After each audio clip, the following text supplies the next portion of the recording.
Merci. Voilà, je reviens un peu sur le passage que le fils Alfred avait pris dans Actes chapitre 1er, verset 8. Mais vous recevrez une puissance, celle du Saint-Esprit, survenant sur vous. Et vous serez mes témoins. Je voulais insister sur mes témoins à Jérusalem, dans toute la Judée, dans la Samarie et jusqu'aux extrémités de la terre. Et vous serez mes témoins. Qu'est-ce qu'on appelle témoin? Qui peut être un témoin? Mais le vrai sens du mot témoin en grec, c'est vous serez mes martyrs. Lorsqu'on entend témoin et martyr, on a l'impression que ça ne donne pas le même sens dans la compréhension.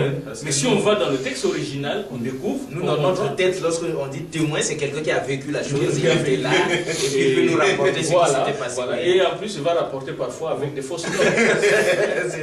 Voilà. Mais le vrai sens, c'est vous serez mes martyrs. Donc, celui qui a reçu l'Esprit Saint recevra la puissance. Pourquoi? Pour devenir un martyr. Et c'est comme ça qu'on a vu les apôtres devenir des martyrs. Mais un martyr, c'est quelqu'un qui est mort pour une cause. Voilà, quelqu'un qui est mort pour défendre une cause. C'est un apologiste. Il défend une idée, une cause. Comme nous sommes donnés pour défendre la cause du Seigneur.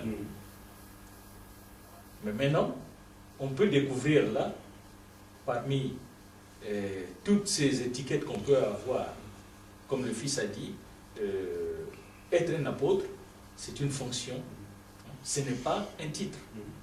Et la fonction, justement pour devenir martyr. Il n'y a rien de joyeux là-dedans. Ce n'est pas du tout pour devenir plus riche, pour devenir plus célèbre. Non. Il n'y a rien de joyeux là-dedans. Lorsqu'on te dit que voilà ta mission, tu risques de mourir dans la mission. Il n'y a rien de joyeux.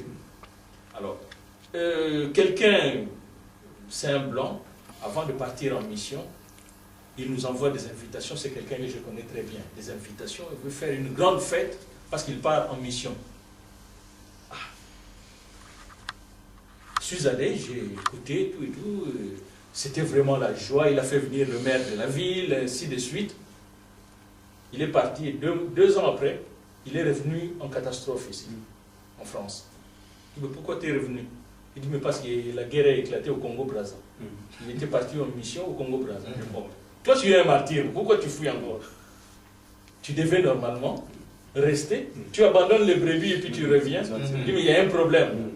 Et c'est là qu'on avait parlé profondément de cela. Il n'y a rien de joyeux. Quelqu'un qui est un apôtre, c'est un martyr. Et c'est comme ça que nous voyons l'ami Paul, comme je l'appelle souvent, qui montre même qu'il avait abandonné les privilèges pour vivre d'une façon simple. Avant d'aller quelque part, il se préparait pour pourvoir à sa vie pour qu'il ne soit pas à la charge de l'Église. Mais lorsqu'on voit des gens qui se proclament apôtres, bishop, général, et ainsi de suite, amiral, et pour prendre l'argent des gens, en quoi ils sont des martyrs? Donc ils sont déjà en dehors de la parole de Dieu. Et de ce fait-là, on doute même sur le fait d'avoir reçu le Saint-Esprit. Le Saint-Esprit. Et sa puissance. Il parle de Dieu sans que ce soit vraiment de la part de Dieu. Voilà. En tout cas, c'est tout compris. L'homme de Dieu avait eu le goût pour le qualifier. C'est des escrocs. Avec tout le respect qu'on vous doit, en fait, c'est de l'escroquerie. Alors, homme de Dieu, il y a encore une autre question qui nous brûle les lèvres. On aimerait bien vous la poser. Par les temps qui courent, le monde est comme qui dirait, tous les hommes vivent comme dans une sorte de course contre la montre. C'est comme s'il y a l'impatience partout. Et pour nous autres qui sommes arrivés en Europe, on a vu que oui, c'est beaucoup plus encore accentué. Bon, mais le phénomène sur le plan social, sur le plan mondial sera encore compréhensible. Or, lorsque nous vous avions entendu, nous avions quand même entendu l'homme de Dieu, le révérend Alfred, prendre son temps, bien qu'ayant été démarqué de là où il était auparavant, bien que sachant qu'il y a une vision divine pour lui, mais prendre son temps et patienter, regarder la chose, la mûrir et prendre donc le départ au bon moment. Et de votre côté, si vous avez eu votre temps de réfléchir, de malaxer les choses, de, comme qui dirait, tourner cette fois la langue dans la bouche avant de parler. D'où vient-il qu'aujourd'hui, chacun se lève un bon matin, il s'auto-proclame homme de Dieu. Il bondit sur l'occasion. On est à la recherche de ça. Et on ne prend pas le temps de réfléchir, c'est parti. Est-ce que c'est le Saint-Esprit qui travaille plus vite maintenant, ou c'est l'homme qui dépasse même le Saint-Esprit au moment où nous parlons? Le Saint-Esprit reste encore à des kilomètres. Voilà, l'homme de Dieu est déjà à 1000 kilomètres devant l'Esprit. Ah, merci pour la question, mais la réponse sera un peu plus longue, je dirais. Il n'y a pas de problème. Ici en Europe, on peut avoir des églises où il n'y a pas de pasteur. Donc l'église, pendant 3 ans, n'a pas de pasteur. Il y a 1 ou 2 anciens qui sont là, qui font le travail.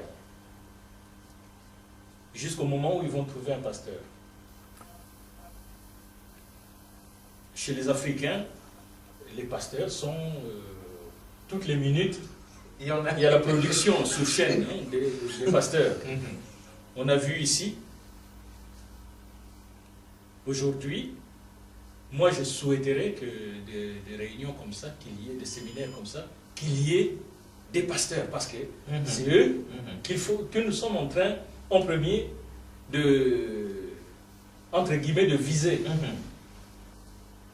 Parce que l'ivraie pousse plus vite que le blé, et c'est ce qui se passe, malgré la confusion, tout ce qui se fait aujourd'hui en mal. Mais il y a des gens, des hommes sincères que Dieu a appelés. Et c'est ceux-là que nous voulons vraiment atteindre petit à petit, mais Dieu fera grâce pour que nous puissions vraiment aller pleinement dans la réforme. Lorsqu'un peuple est dans la crise, lorsqu'un pays est dans la crise, il y a des profiteurs. Avant, je prends l'exemple de Kinshasa. Ça fait 27 ans que j'ai quitté Kinshasa.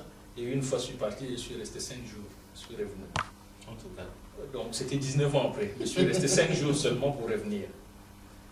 Mais aux époques où j'étais jeune, puisque maintenant je suis à la retraite, En tout cas.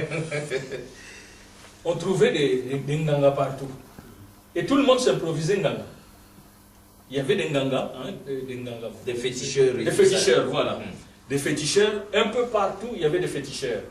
Il y avait aussi des escrocs, féticheurs, qui s'improvisaient féticheurs, mais en réalité qui ne connaissaient rien. Rien du tout. Et puis, bon, on nous a embobiné, voilà, je peux te faire des tatouages. Oui, qu'on appelait des camons. On appelait des camons. Oui. C'est sorti, ce mot-là est sorti vers les années 60-62. Les camons, parce j'avais 10 ans, on nous a coupé, on nous faisait manger des lames de rasoir et tout. Mais c'était des gens qui ne connaissaient rien dans ce qu'ils prétendaient être. Alors, vers les années, je crois, après les années 70-75, il y a eu ce mouvement qui a commencé par rapport à la spiritualité. Oui, le mouvement du réveil. Voilà. Vers les années 80. Et la même réaction se produit. La même réaction se produit. Il y a eu des faux serviteurs qui se sont aussi élevés de la même manière comme il y a eu des Nganga autrefois. Au fait, c'est un courant que le peuple n'arrive plus à faire face à des réalités et puis va se rabattre sur ce qui est en vogue. Le peuple, il y a des malins, comme je dis, le grand malin, il y a le grand malin, mais qui a donné naissance au petit malin. C'est que le petit malin, puisqu'il il veut pas, il n'a pas l'amour de travailler, ce sont des paresseux au fait. Il n'a pas l'amour de travailler, et puis il va chercher le moyen le plus facile pour avoir de l'argent.